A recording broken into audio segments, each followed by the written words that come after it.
Hello guys, hello Virgo. Welcome dito sa akin channel, Laren 888 Virgo.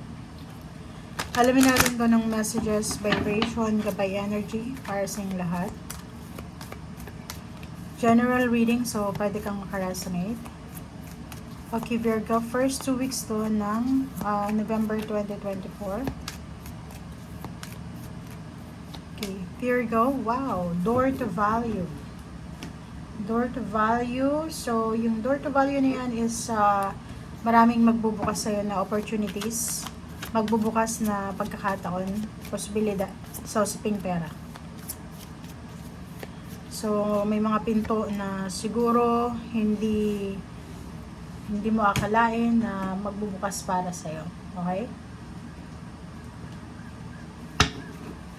Okay, remain positive. So, kung ano man yan na nararamdaman mong negativity sa iyong sarili, sinasabi dyan sa'yo ng barahan na be positive, remain positive.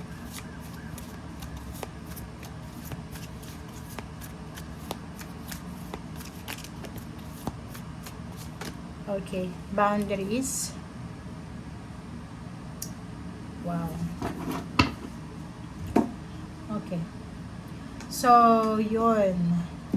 Virgo, sinasabi ng baraha sa'yo dito na siguro may kailangan kang pansinin or bigyan ng focus. Siguro masyado kang nakafocus sa wala sa'yo. Like, marami kang minamanifest, marami kang pinapangarap sa buhay. May hinihintay ka, pero hindi siya dumarating. Or pwedeng dumating man, hindi yon yung gusto mo. Yung door to value na to is pwedeng unexpected. So, expected or unexpected na windfall of money. Or pwedeng financial help, financial gain, financial new beginnings, or financial offers, or anything na may relasyon sa pera. Manatiling positibo kung halimbawa na nawawalan ka na ng pag-asa. Boundaries, siguro kailangan maglagay ng boundaries sa pangarap mo. Kasi minsan, sa sobrang expectation natin, masyado na tayong nawawala sa ating target. Nawawala tayo sa realidad. So, kailangan mong maglagay ng boundaries sa mga bagay-bagay na gusto mo, sa realidad at sa mga imaginations, 'di ba? So, para hindi ka masyadong ma-stress, parang hindi ka masyadong ma-depress or alam mo 'yon, yung sobrang pag-iisip ng nega. Kailangan mong maging matalino. Like, kung alam mo na yung pangarap mo na yan is unreachable siya, sa ngayon, sa kasalukuyan, let go mo na muna. Okay? Kasi, the more na pinangahawakan mo siya, tapos alam mong unreachable, impossible, milagro lang yung pwedeng makapagbigay. Kasi lalo kang madepression. Okay? Ten of Pentacles, nakikita ko sir dito na mag-iingat ka dahil for the first 2 weeks ng November, posibleng makahanap ka ng or makakuha ka ng kaaway, kadiskusyon, kadebate, kasamaan ng loob dahil sa pera. Okay? Kasi parang nagmamanifest ka ng pera or nagmamanifest ka ng lump sum of money and then walang dumarating sa'yo. Or pwedeng may dumating man pero hindi yung kung gaano mo kagusto. Yung parang like for example, gusto mo 1 million, dumating lang is 500,000. Parang yung example lang yan yung hindi sapat, parang gano'n. Nakikita ko sa'yo dito yung Ten of Pentacles is lump sum of money. So, pwedeng yung door to value na to is yan. Pwedeng makatanggap ka ng lump sum of money, 'di ba? So, inheritance, payouts, payments, 13-month pay, overtime pay, or anything na related sa salapi or sa pera. So, nakikita ko na may mga tao sa paligid mo na gusto nilang makibahagi sa success mo, lalo na sa usaping pera. So, may mga tao sa paligid mo na pwedeng magagalit sa'yo kasi, syempre, yung iba sa inyo, pwedeng isi-secure nyo yung financial nyo, and yung iba naman is parang may plano kayong bilhin sa matatanggap nyong pera, and may mga tao sa paligid nyo na hindi sila masaya kasi feeling nila parte sila ng success mo. So, kailangan mo silang pagbigyan. Lalo na yung mga relatives and friends. Kaya may boundaries dito. Kasi, pwedeng isa kang breadwinner or pwedeng isa kang parent or pwedeng panganay or pwedeng bunso. Basta ikaw yung may family, may pera sa pamilya siguro or kasalukuyang may trabaho. And then, yung mga tao sa paligid mo umaasa sa'yo. And once na hindi mo sila napagbigyan, this first 2 weeks ng November, ay posibleng magalit sila sa'yo. So, kailangan mong mag-ingat. Kailangan mong maging matalino. Kasi, nakikita natin dito na may posibilidad na awayin ka, magkaroon ka ng kaaway, magkaroon ka ng kadiskusyon, kasagutan. So, nakikita natin dito na kailangan mong umiwas sa ganyang klase ng sitwasyon. Okay. Next card is reverse na the world card.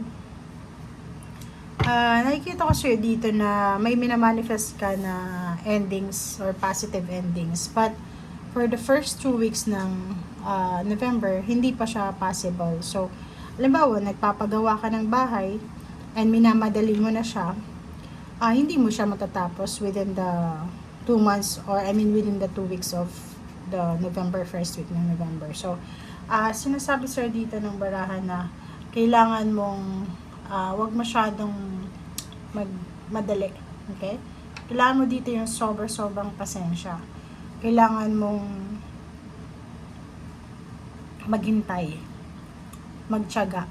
Parang ganun. So, atong the world card na to is yung pwedeng end of contract, pwedeng isa kang OFW, tapos gusto mo nang makauwi ng Pilipinas, tapos kararating mo lang. So, nandun ka na agad sa pag-iisip kung kailan matatapos yung contract, parang gano'n. Sa ending agad.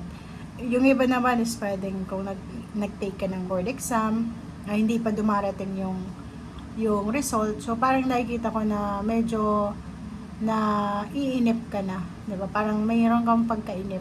Nararamdaman ko sa'yo na medyo sensitive yung emotion mo kasi gusto mo ngayon na mismo. Okay?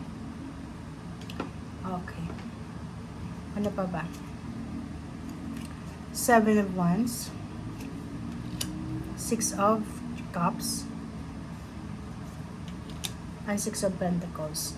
So, nakikita ko sir dito na may kailangan kang proteksyonan. So, sorry guys inuubo kasi ako. Nakikita natin dito yung kailangan mong proteksyonan is either your family, your immediate family, anak, may anak ka ba? Asawa, past.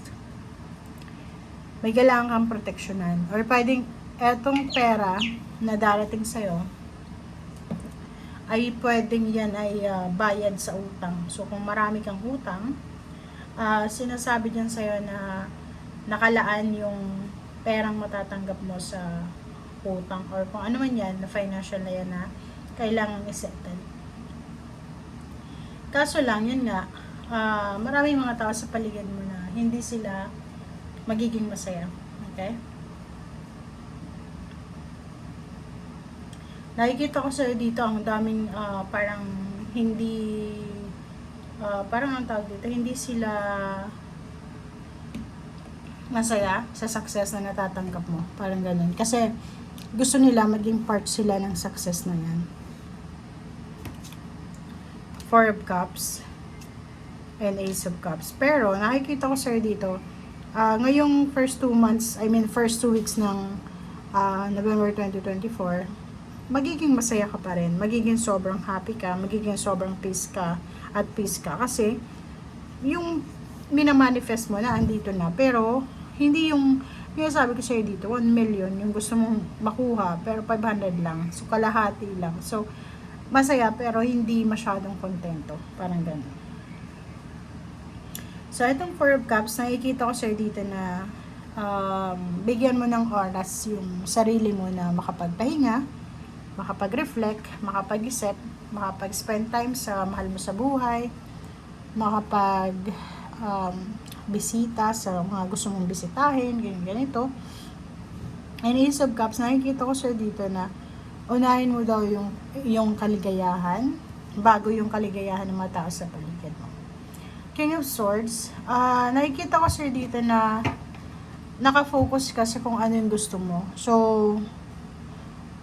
wala namang energy dito na pwedeng mawala ka sa landas or 'di ba mawala ka sa direction mo kasi focus ka eh. Kaya nga sa sobrang focus mo, nagmamadali ka na eh. 'Di ba? Yun na lang yung binibigyan mo ng focus. Araw-araw, gabi-gabi ka nag-check ng result. Lalo yung mga nagte-take ng exam. So, nagmamadali na sila. So, thank you guys for watching. Bye!